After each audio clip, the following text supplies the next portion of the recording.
तो अभी बहुत सारे एस्पिरेंट ऐसे हैं जिनके 70 प्लस 75 प्लस है, वो भी इस स्थिति में बने हैं कि हम फिजिकल प्रिपरेशन करें या फिर नहीं करें। तो देखो मैं आपको बता देती हूँ, जय हिंद एवरीवन। जब से दिल्ली पुलिस ड्राइवर, AWTP और मिनिस्ट्रियल का रिजल्ट आया है, वो सारे एस्पिरेंट जिन्होंने दिल्ली पुलिस कांस्टेबल का पेपर दिया था वो लगातार असमंजस की स्थिति में है कि हम फिजिकल की प्रिपरेशन करें या फिर नहीं करें, क्योंकि ऑलरेडी इन तीनों ही वैकेंसी की कट ऑफ बहुत ज़्यादा हाई गई है।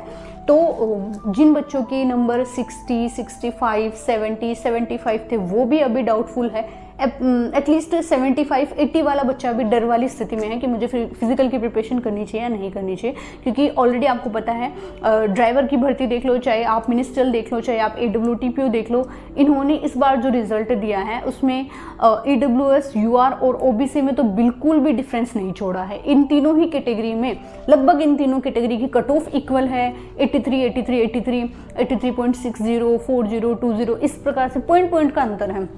तो अभी बहुत सारे एस्पिरेंट ऐसे हैं जिनके 70 प्लस 75 प्लस है, वो भी इस स्थिति में बने हैं कि हम फिजिकल प्रिपरेशन करें या फिर नहीं करें। तो देखो मैं आपको बता देती हूँ, अगर आपके मार्क्स ठीक ठाक ही है तो आप फिजिकल में जुटे रहो, अदरवाइज आप अपने अपकमिंग एग्जाम को टारगेट लेकर चलो। और ऑन एन एवरेज 70 प्लस मैं आपको कहती हूँ, 70 प्लस या 75 ही मान लो, क्योंकि कुछ भी नहीं कहा जा सकता कि कब क्या हो जाए, ठीक है।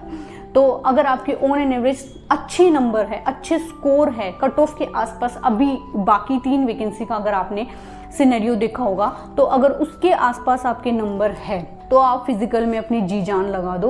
नहीं तो अगर आपको लग रहा है कि बहुत ही कम नंबर है या फिर रेयर चांस 19-20 का डाउट, तो देखो बेवजह कि आप इधर मेहनत मत करो। दूसरी तरफ जो आपकी अपकमिंग एग्जाम्स है 2026 की, किसी भी SSC एग्जाम को आप टारगेट लेकर चल रहे हो, उसकी प्रिपरेशन करो, क्योंकि देखो बहुत सारी मेहनत करने के बाद अगर फिर रिजल्ट में नाम नहीं आता है तो आदमी को लगता है कि काफ़ी सारा टाइम वेस्ट हो गया है, ठीक है। तो अगर आपके अच्छे मार्क्स है तो ही आप फिजिकल की तैयारी करो, क्योंकि नेक्स्ट मैं बात करने वाली हूँ कि जो एस्पिरेंट ऐसे हैं जो डाउटफुल कंडीशन में हैं या जिनके कम नंबर थे या जिनका सिलेक्शन नहीं हुआ था, उनके लिए कि अपकमिंग वैकेंसी कब आएगी, क्योंकि एक RTI का रिप्लाई कंटिन्यू सर्कुलेट हो रहा था।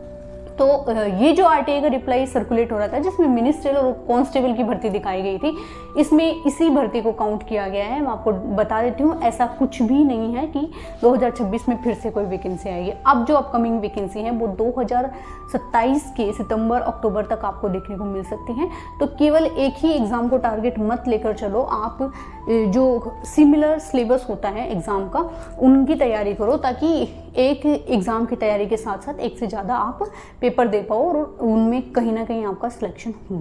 क्योंकि प्रेजेंटली सिनेरियो तो आप सभी को पता है कि इतना तो एक्सपेक्ट भी नहीं किया जा सकता। जो कट ऑफ मेंस में या हम कहें तो फिजिकल के बाद भी नहीं जाती, वो ही प्री में जा रही है। तो भाई साहब कुछ ना कुछ कहीं ना कहीं झोल तो है, ये सब आप जानते ही हैं।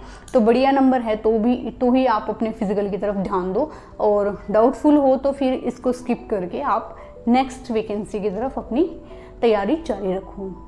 इसके अलावा कोई ऐसा डाउट जो आपके मन में है इस वीडियो में शामिल नहीं है, कमेंट सेक्शन में ज़रूर बताना। फिर मिलते हैं नेक्स्ट वीडियो में, तब तक के लिए जय हिंद।